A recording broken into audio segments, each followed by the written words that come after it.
Seguinte, gente, eu queria resgatar primeiro, né, o embate que eu tive lá, o debate que eu tive com o Gustavo Segre, lá sobre a Argentina e tudo mais. E uma das questões que o Gustavo levantava o tempo inteiro, e ele até tentou jogar isso no meu colo várias vezes, é a questão do governo Lula, né? E aí ele jogava essa questão do governo Lula, da questão do governo gastar demais, do governo ser um governo gastão e não sei lá o quê. E aí, inclusive, fez uma aposta que, na minha opinião, ele vai perder feio, que é a aposta de que a inflação da Argentina vai ser menor do que a inflação do Brasil no ano que vem. Eu acho essa aposta muito arriscada, tá? Porque nem nos melhores momentos da economia argentina nas últimas décadas a inflação deles foi menor que a brasileira. Muito por conta dessa questão estrutural deles em relação ao dólar e tudo mais. E aí é uma questão, a primeira aposta eu já ganhei. Eu garanti que o PIB da Argentina tinha caído no ano passado e ele caiu 1,7. Vocês podem pesquisar isso com muita tranquilidade que vocês vão achar. Ele caiu em 2023, caiu em 2024 e a Argentina agora, por mais que ela possa ter um crescimento econômico esse ano, tecnicamente ela já pode estar se encaminhando para uma recessão. Mas a questão aqui não é a Argentina, eu só queria reforçar que eu ganhei, né, essa aposta. E aí uma das coisas que foi colocado lá, igual eu falei com vocês antes, é a questão do governo Lula, dele tentar jogar em cima de mim a questão do Lula, de que seria um governo defensor da irresponsabilidade fiscal e tudo mais. O que eu discordo profundamente, eu não acho que não passa nem perto dessa avaliação.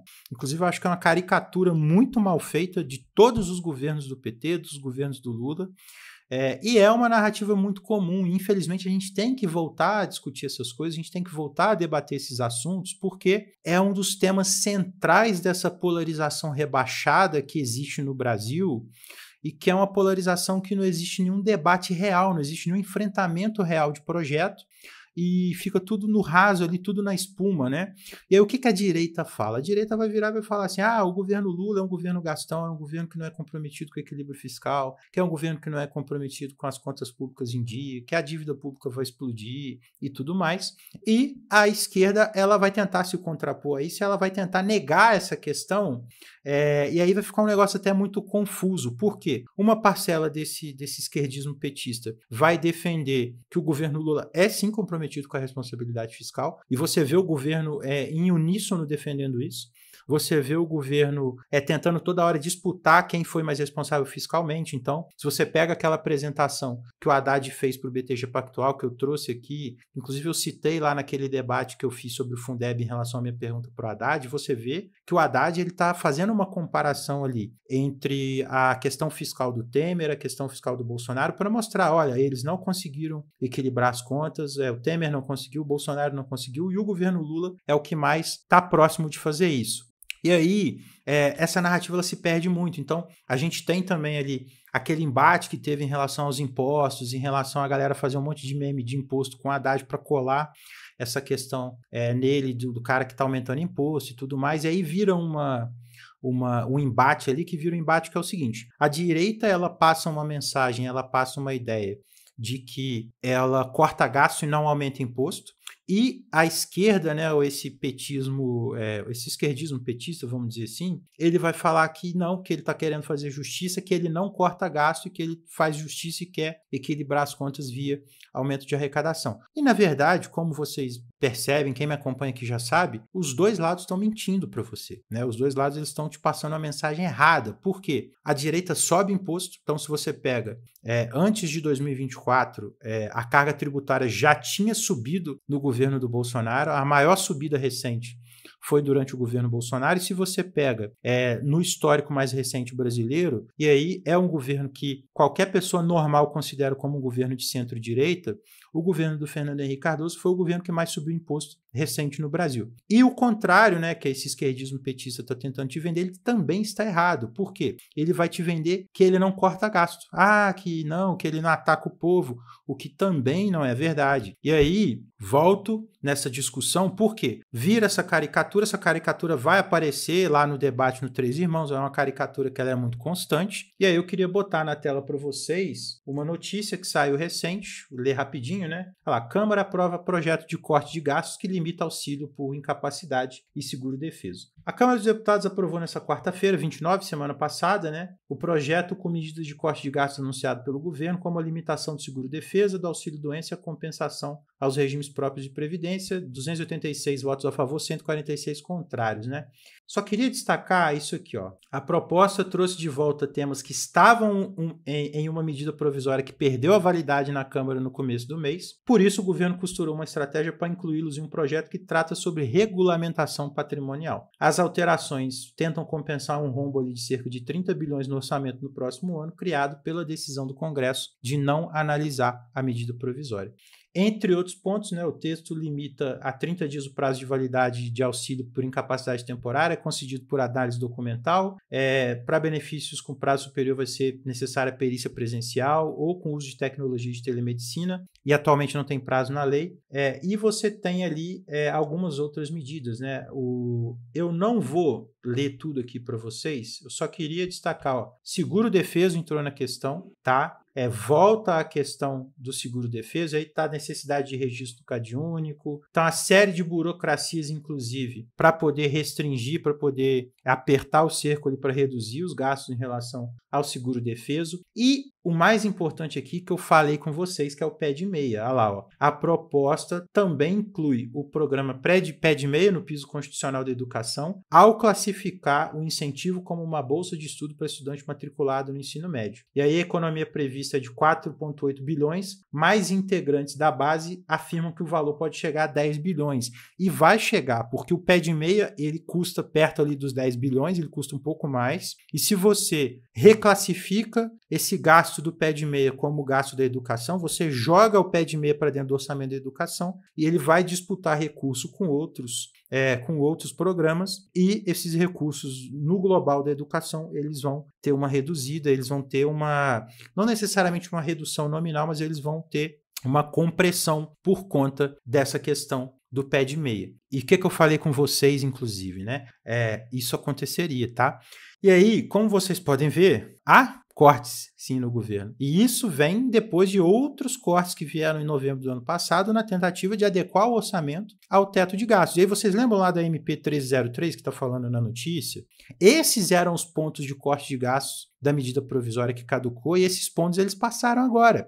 E o que eu falava, o que eu insistia sempre que eu debatia esse assunto, gente? Vamos lembrar da minha fala? O que eu falava? As medidas de corte de gastos, eles não estão enfrentando o lobby de setores poderosos, eles não estão enfrentando alguns setores ali que têm poder de pressão para poder impedir. Quem que vai defender o pescador artesanal, por exemplo? Quem que vai defender o moleque lá que está estudando na escola pública precária lá? Ou no professor que está ganhando mal? Então, assim, a pressão ela está justamente nesses setores mais ricos. Aí o que eu falei? Essas medidas de ampliação de imposto sobre o topo da pirâmide, elas vão ter dificuldade de passar, e as medidas de corte de gasto elas vão passar com muita facilidade, porque não vai ter ninguém defendendo, porque parte da esquerda ela se acovarda e ela defende também essas medidas, né?